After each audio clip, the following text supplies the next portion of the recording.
Well, here we go with our 4 theorems. Yes, 4 theorems involving chords. And you've got a worksheet, and here are your instructions. We're going to start with theorem 10.3, not Euclid's number, but, well, if you're in McDougall-Littell, I guess it's your number. So I've got this chord right here, AB, this blue chord on circle C, and we're going to make another chord, and we're going to call it, well, I guess, CD. Yeah, there's an easy way, but with a compass. But we're going to measure, so we want to understand this. So get out your Sammy straight edge, and I want you to do and go ahead, draw a ray from C to B, and draw another one from C to A. Oh, snap! And you know what you've got right there. You've just drawn a. Whoa, whoa, whoa! Slow down there, Buckaroo. You've just drawn a central angle. ACB is the central angle. The measure of the central angle, we remember, is the measure of the intercepted, well, that's a fancy word, or we'll just say the associated arc for now. We'll move on to those bigger words later. Now, for the purpose of this worksheet, I want you to measure the angle. And we measure that. You take your protractor. Now, if you got the crappy little paper one I gave you, the vertex is right here. So we're going to put that vertex right there, and by now you know that we can line it up here, or we can line it up here. Either way, I'm not too fussy. So let's say we line it up like this, right there, and then we should be able to read. Make sure you're reading the right scale. Come on, you're in geometry. Now, this is 90 degrees, so this looks like a wee bit more. I'm not going to tell you how much. You got to look at it yourself. Get your own protractor. But you should know just by reading that you're using or you are measuring an obtuse angle. So I hope it's a number bigger than 90. Okay. Well, then draw another, let's see, go ahead and draw yourself another one of those rays. And we are going to make another angle over here. Well, let's not make it overlap. That would be ugly. Let's put the protractor back here and, I don't know, spin this thing around. Line up right there and measure that same measurement you came up with. I'm not telling you the number. You got to know it. And then you're going to mark your point E out there. And, oops. Yeah, I said, and right, I guess right there. I think I said B, sorry about that. But it's, or C, but it's E. C, all right, C's right there, it's the center. So that is point E. And there you go. If I connect the dots D and E right there, I'm going to see that I've got a chord here and a chord here. This theorem tells us that these two chords, their corresponding chords, are congruent. Now the minor arcs are, well, the minor arcs are the arcs right there, DE and AB, and they must be, or if they are congruent, and I guess we measured, then these chords should be. So go ahead, take your ruler and measure those to the nearest millimeter. Let's see how close you got. All right, that's, I guess that's good enough. We'll move on to the next one, Theorem 10.4. Okay, Theorem 10.4. Now it's time to bust out that compass. Well, remember, I made you buy it earlier this year. You want to get your money's worth. This has to do with, well, just a random chord. Now, this is amazing. You're going to love this one. And you never forget your first construction. That was the perpendicular bisector. That's right.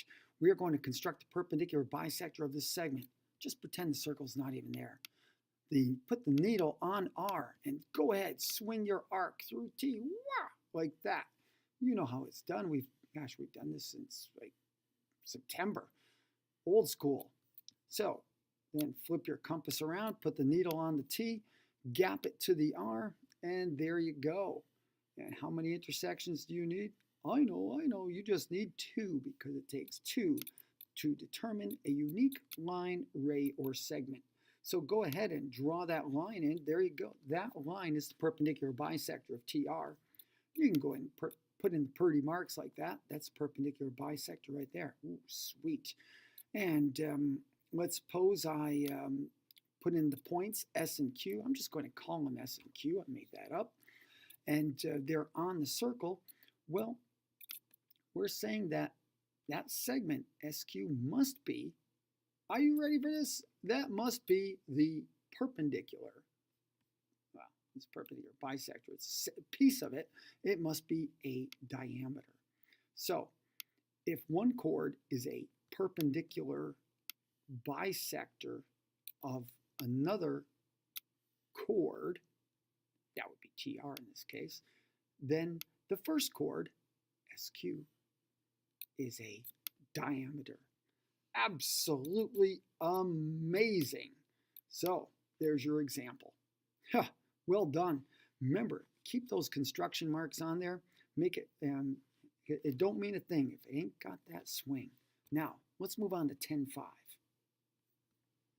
Hey, this looks a lot like the last one. And yes, it's the compass time again.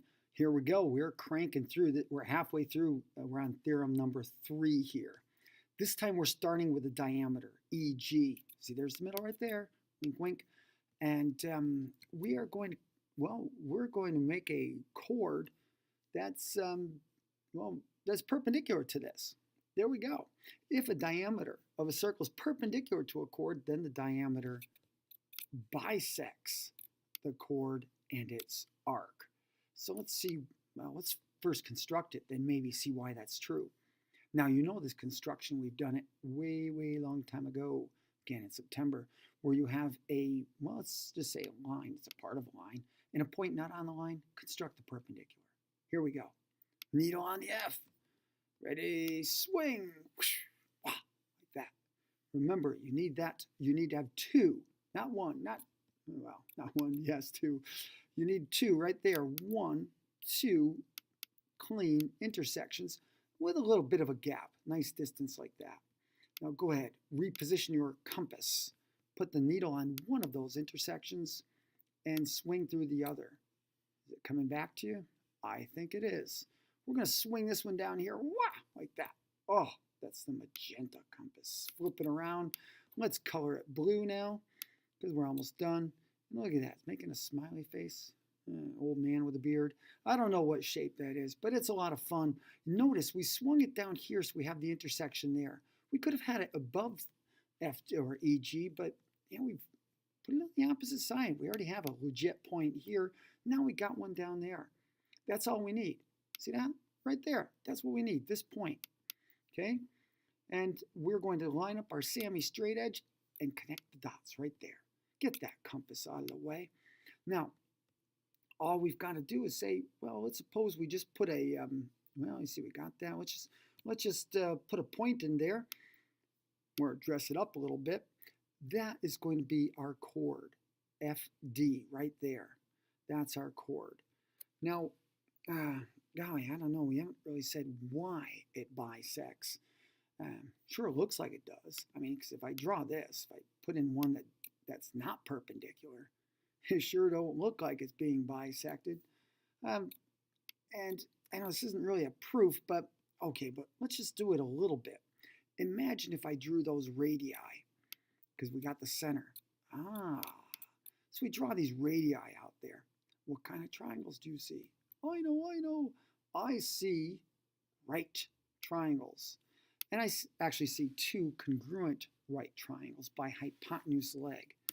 Now of course I'm talking about the hypotenuse there and that we segment, that leg that they share, by corresponding parts of congruent triangles. They share, well, FH is congruent to that one, DH. And this is that. Now, again, keep all those construction marks. That's beautiful stuff. Remember, EG is a diameter and it's perpendicular to that chord. Then HF, this red piece of the chord, half of the chord, equal to this other half. And get this, so are their associated arcs. Pretty sweet, huh? All right, one more. Okay, parting such sweet sorrow. We're going to do one more construction and call it good. Here we go. We're going to say, well, in the same circle or congruent circles. Well, we're always showing you the same circle. It's just easier to demonstrate. Well, we're going to make congruent chords because two chords are congruent if and only if they are equidistant from the center. In this case, that center E. Now, what does that mean, equidistant? Well, last time I heard, it says, well, that's the perpendicular distance when we're talking in a plane from a point to a straight object. So, well, how we're going to construct this, hey, this is a job I know we could do. Let's put our compass there. Let's just go swing it around like that. All right, well, I guess we went all the way around. We would call that a concentric circle. Look at that, vocabulary all over the place. Now, that actually has a good, meaningful application here. The distance, EF, well, of course, then I'll just find my point G there. And that distance, EG, is equal to EF. There you go. Now, this is going to be fun construction. Let's clean this up a little bit. And, okay, let's get rid of that as well. You got the idea. We've got this point G right here. Now, I've got to make a perpendicular line. See, we're practicing those old constructions. Perpendicular line, perpendicular to this ray passing through a point on the line. Well, there you go. Start with the, well, let's see, right there. Put the needle of your compass right there, and you're going to have to swing it right here. Get 1, 2. See, it doesn't have to be inside the circle or anything, but you just need 2 clean intersections. There you go. You've got them. And you've got an intersection here and here. Now you probably know the rest. And there you go. Gap your compass from one to the other. And you can swing them for above or below, looking for an intersection below.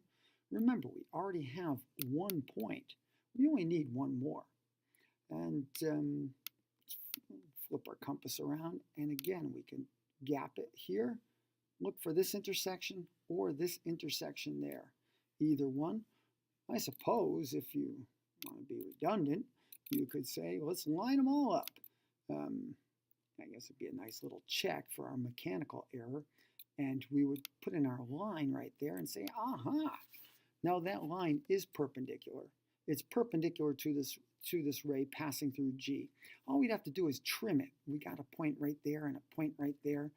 And that would be, gosh, that's going to be our chord. And golly, look at that. Right now, I'm going to say that AB, that's the chord AB, is congruent to CD if and only if that distance, EF, is the same as EG. Well, I hope you've enjoyed this, well, a little bit of activity constructing here, and I hope it helps you remember these theorems. That's all for now. Bye-bye, Nani.